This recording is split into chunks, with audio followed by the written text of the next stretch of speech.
चलिए बच्चों, आज हम लोग क्लास 12 सब्जेक्ट देखेंगे केमिस्ट्री रसायन के अंतर्गत। हम लोग जो है यूनिट थ्री पढ़ रहे हैं, जिसमें हम लोग यूनिट 3 में जो है वैद्युत रसायन केमिस्ट्री, ठीक है, इलेक्ट्रोकेमिस्ट्री के बारे में हम लोग पढ़ते आ रहे हैं।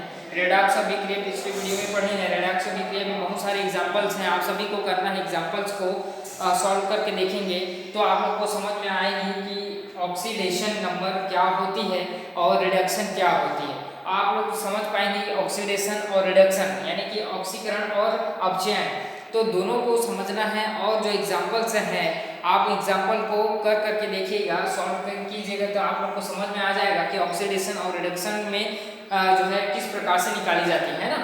और आज हम लोग पढ़ेंगे विद्युत अपघटनीय चालकता। विद्युत अपघटनीय चालकता को आप लोग को याद रखना है कि सभी पदार्थों में विद्युत धारा का चालन नहीं हो सकती है, ठीक है। इसको आप लोग करके भी देख सकते हैं, जैसे कि कॉपर है, सिल्वर है, जिंक है, एल्यूमिनियम है। इस प्रकार की जो छड़ है उसमें हम लोग डायरेक्ट इलेक्ट्रिक प्रवाह करेंगे, तो कुछ जो मेटल्स हैं उसमें क्या होती है, विद्युत प्रवाह नहीं होती है। तो सभी पदार्थों में विद्युत धारा का चालन नहीं हो सकता है। वे पदार्थ जिनमें विद्युत धारा प्रवाहित हो सकती है तो वो क्या कहलाती है, विद्युत अपघटनीय चालक, ठीक है। जैसे कि कॉपर है, सिल्वर है, जिंक, एल्यूमिनियम इत्यादि जो है विद्युत धारा के अच्छे चालक माने जाते हैं। क्या माने जाते हैं? कॉपर, सिल्वर, जिंक, एल्यूमिनियम जो है विद्युत धारा के अच्छे चालक माने जाते हैं। इसको याद रखना है सभी को। चलिए, आज हम लोग पढ़ रहे हैं विद्युत अपघटनीय चालक। मतलब विद्युत अपघटनीय चालक कहने का तात्पर्य है, नाम से स्पष्ट हो रहा है कि जिसमें क्या हो जा रही है, विद्युत प्रवाह हो जा रही है। जैसे कि मैंने यहाँ पर एक रॉड रखा हूँ, या फिर इसको मैंने मान लेता हूँ लोहे, ठीक है। इसमें मैंने करंट देता हूँ, तो करंट क्या है, मुझ में लगेगी। मतलब इसमें क्या है, विद्युत प्रवाहित हो रही है, ठीक है, इसमें विद्युत प्रवाहित हो रही है। लेकिन यदि इसी को मैं लकड़ी है और लकड़ी या फिर मोम को रखूँ तो इसमें विद्युत धारा प्रवाहित करूँ, क्या इसमें विद्युत धारा प्रवाहित होगी तो मेरे को करंट नहीं लगेगी। क्यों नहीं लगेगी? क्योंकि ये विद्युत का कुचालक है। क्या है? कुचालक है। तो इस प्रकार की जो है विद्युत अपघटनीय चालक को हमें समझना है।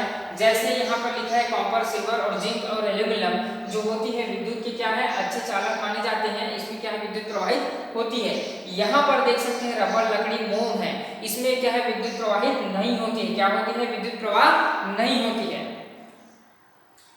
तो यहाँ पर देख सकते हैं एल्यूमिनियम जो होती है विद्युत धारा प्रवाहित करने के सबसे अधिक चालक है। और वे पदार्थ जिनमें विद्युत धारा प्रवाहित नहीं हो सकती है कुचालक कहलाती है, विद्युत रोधी कहलाती है, जैसे कि रबड़, लकड़ी, मोम इत्यादि।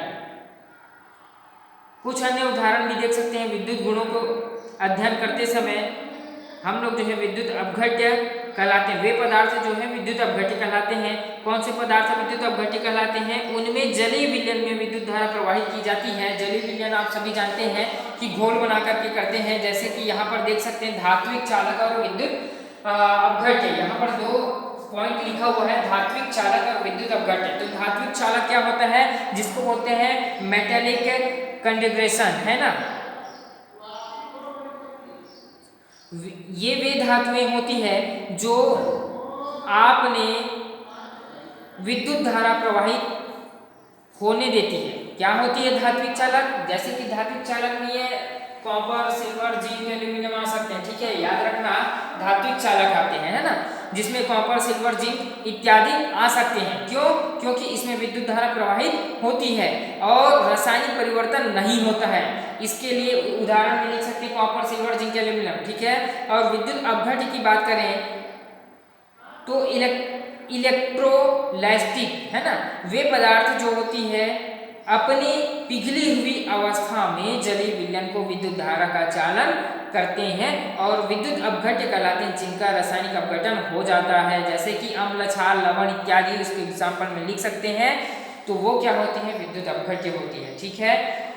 आप दोनों में डिफरेंस यदि पूछा जाए तो आप लोग दोनों में डिफरेंस पूछ सकते हैं। तो दोनों में डिफरेंस ये याद रखना कि ये जो होती है रासायनिक परिवर्तन होने नहीं देती है, अपने जो स्वरूप है उसको बना कर रखती है धात्विक चालक।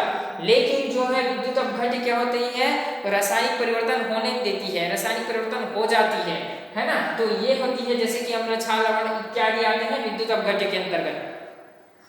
दोनों में डिफरेंस आप लोग को याद रखनी है। धात्विक चालक और विद्युत अपघटनी चालक में आप लोग के लिए होमवर्क देता हूं कि धात्विक चालक और विद्युत अपघटनी चालक में 5-5 अंतर आप लोग याद रखिएगा और नोट कीजिएगा।